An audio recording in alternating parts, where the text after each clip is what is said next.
Good morning everyone welcome back to my channel. तुम्हारा सबाई केमन आछो? आशा करी तुम्हारा सबाई भालो आछो, आमिও भालो आछि। आजकेও তোমাদের সাথে একটা নতুন ছোট্ট ব্লগ শেয়ার করব, দেখতে থাকো, আশা করি ভালো লাগবে। ফার্স্ট সকালেই করে নিয়েছি লিকার চা, তার সাথে করে নিয়েছি পাস্তা। যেহেতু বাড়িতে মেয়ের বাবা ছিল, একটু বেশি করেই করা হয়েছে। তারপর স্নান টান করে পুজো করে নিলাম। পুজো করে মেয়েকে প্রসাদটা খেতে দিয়ে দিয়েছি। এখানে শাশুড়ি মা কিছু আম দিয়ে গেছিলো। আর তারপর আজকে রান্না করব চিকেন, তার জন্যই প্রস্তুতি নিচ্ছি। যা যা লাগে, যে আদা রসুন পেঁয়াজ সব কিছু ছাড়িয়ে নিলাম। তারপর মশলাটা পেস্ট করতে দেব। আমি একসাথেই আদা রসুন টমেটো সব কিছু একবারে দিয়ে দিই মিক্সিতে। জিরের গুঁড়ো ধনের গুঁড়ো একসাথে পেস্ট করে নিই।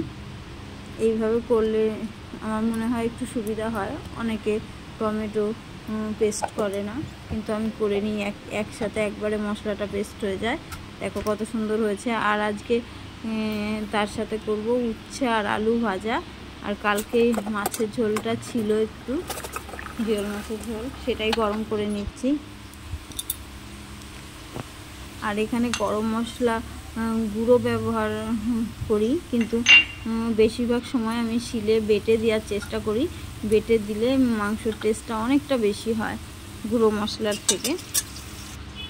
দেখো আলু ভেজে নিলাম। আর এখানে এটা আমি সকালে আমার খাবার বেড়ে নিয়েছিলাম, খেয়ে নিয়েছিলাম উচ্ছে দিয়ে। আর আলু সেদ্ধ ছিল। তারপর দুপুরে দেখো ওখানে মাংসটা রান্না করছি। তো লোহার কড়াই, তার জন্য এরকম কালো দেখা যাচ্ছে। অনেকে ভাবতে পারে যে এটা কি। দেখো লোহার কড়াই রান্না করছি। মাংস রান্না হয়ে গেছে প্রায়। দেখো রেডি হয়ে গেছে চিকেন। দারুণ হয়েছিল খেতে।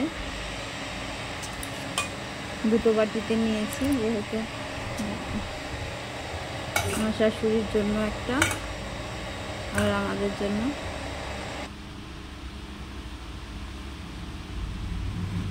দেখো দুপুরে এটা দুপুরে খাওয়া দাওয়া।